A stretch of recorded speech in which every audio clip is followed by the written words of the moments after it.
প্রিয় শিক্ষার্থীবৃন্দ, এখন আমরা ষান্মাসিক সামষ্টিক মূল্যায়ন 2024 সপ্তম শ্রেণীর বাংলা বিষয়ের শিক্ষার্থী নির্দেশিকা থেকে আমাদের প্রশ্ন উত্তরগুলো সমাধান করব। যেখানে আমাদের প্রশ্নে বলা ছিল পিঠা উৎসব উপলক্ষে বিদ্যালয়ে একটি জমকালো অনুষ্ঠান আয়োজন করা হবে। অনুষ্ঠানের এক অংশ থাকবে আলোচনা সভা, আরেক অংশ থাকবে সাংস্কৃতিক অনুষ্ঠান।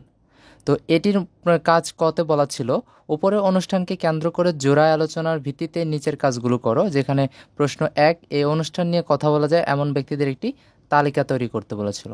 তো প্রথমে আমরা দেখে নিব যে পিঠা উৎসব অনুষ্ঠানের জন্য আলোচনার ভিত্তিতে নিম্নোক্ত ব্যক্তিদের একটি তালিকা তৈরি করা হলো, যেটি হচ্ছে বলতে পারি প্রধান শিক্ষক, সহকারী শিক্ষক, সাংস্কৃতিক কমিটির প্রধান, স্থানীয় ঐতিহ্য বিশেষজ্ঞ, অভিভাবক প্রতিনিধি, বিদ্যালয়ের প্রাক্তন ছাত্র, বিদ্যালয়ের সিনিয়র শিক্ষার্থী, স্থানীয় সাংবাদিক, সঙ্গীত বা নৃত্য শিক্ষক, বিদ্যালয়ের পরিবহন ব্যবস্থাপক ইত্যাদি ব্যক্তিদের আমরা আলোচনার লিস্টে রাখতে পারি। এই ব্যক্তিদের সাথে আলোচনা করে পিঠা উৎসব অনুষ্ঠানের বিভিন্ন দিক সম্পর্কে আলোচনা করা যাবে এবং তাদের পরামর্শ অনুযায়ী অনুষ্ঠানটি সুষ্ঠুভাবে আয়োজন করা যাবে। তোমার নিজের তৈরি তালিকা এবং সহপাঠীর সাথে আলোচনার পর তৈরির চূড়ান্ত তালিকা হতে একজন ব্যক্তির নাম বাছাই করা হলো। যেখানে তুমি নিজে একটি তালিকা তৈরি করবে, তারপর তোমার সহপাঠীর সাথে আলোচনা করে নতুন ব্যক্তির নাম যোগ করলে তা খাতায় লিখবে। শেষে দুটি তালিকা একসাথে করে একটি চূড়ান্ত তালিকা তৈরি করবে।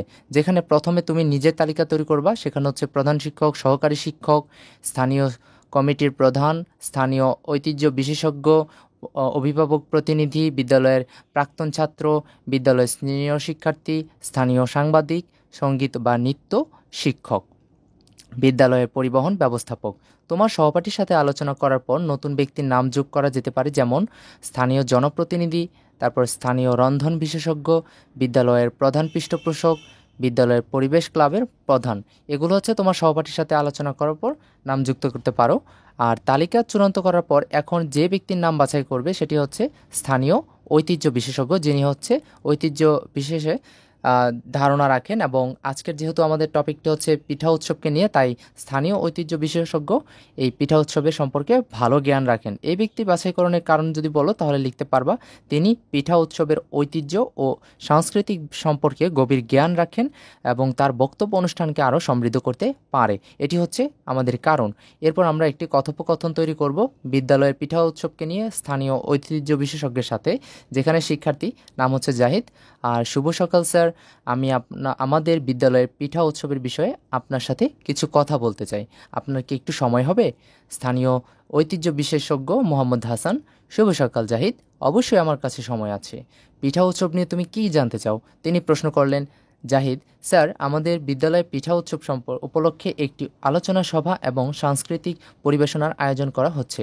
আমি চাইছি আপনি আমাদের এই অনুষ্ঠানে অংশগ্রহণ করার পিঠার ঐতিহ্য এবং সংস্কৃতি সম্পর্কে আলোচনা করুন। মোহাম্মদ হাসান: এটি সত্যি একটি সুন্দর উদ্যোগ। আমি অবশ্যই আসতে চাই এবং আমাদের ঐতিহ্যবাহী পিঠার গল্প ও সংস্কৃতি সম্পর্কে আলোচনা করতে চাই। তবে কোন কোন পিঠার কথা বললে তোমরা বেশি উপকৃত হবে? জাহিদ: ধন্যবাদ স্যার, আমরা চাইব আপনি চন্দ্রপুলি, ভাপা পিঠা এবং পাটিসাপটা পিঠার কথা বলুন। এইসব পিঠার পেছনে ঐতিহ্য ও ইতিহাস নিয়ে আমাদের জানালে খুবই ভালো হবে। মোহাম্মদ হাসান: অবশ্যই জাহিদ, আমি এই পিঠাগুলো সম্পর্কে কথা বলবো। এছাড়া তোমাদের পিঠা তৈরি এবং পরিবেশনায় সময় কিছু পরামর্শ দিতে পারি কি? জাহিদ: হ্যাঁ স্যার, তা তো খুবই উপকারী হবে। আমরা চাই যে পিঠা পরিবেশনার সময় ঐতিহ্যবাহী পদ্ধতিতে একটি উপস্থাপন করতে। আপনি কি আমাদের কয়েকটি পদ্ধতি ও টিপস শেয়ার করতে পারেন? মোহাম্মদ হাসান: অবশ্যই, আমি তোমাদের কয়েকটি প্রাচীন পদ্ধতি ও টিপস শিখিয়ে দেব যা পিঠাকে আরও সুস্বাদু এবং আকর্ষণীয় করবে। তোমরা যখনই এই পদ্ধতি অনুসরণ করবে তখন দর্শকরা সত্যিই মুগ্ধ হবে। জাহিদ: ধন্যবাদ স্যার, আপনার পরামর্শ আমাদের জন্য খুবই মূল্যবান। আমরা চেষ্টা করব আপনার সব পরামর্শ অনুসরণ করতে। মোহাম্মদ হাসান: আমি তোমাদের এই উৎসবে যোগ দিতে পেরে সত্যি আনন্দিত। তোমরা যেন সফলভাবে এই পিঠা উৎসব পালন করতে পারো, সেই শুভকামনা রইল। জাহিদ: আপনার আশীর্বাদ আমাদের জন্য অনেক বড় প্রেরণা। ধন্যবাদ স্যার, আমরা আগ্রহ ভরে আপনার আসার অপেক্ষায় থাকব। মোহাম্মদ হাসান: ঠিক আছে জাহিদ, আমি নির্দিষ্ট দিনে এবং সময়ে উপস্থিত থাকব। তোমাদের সবার সঙ্গে দেখা হবে। জাহিদ: ধন্যবাদ স্যার, শুভদিন। মোহাম্মদ হাসান: শুভদিন জাহিদ। এই গেল হচ্ছে আমাদের কনভারসেশন অথবা কথোপকথন।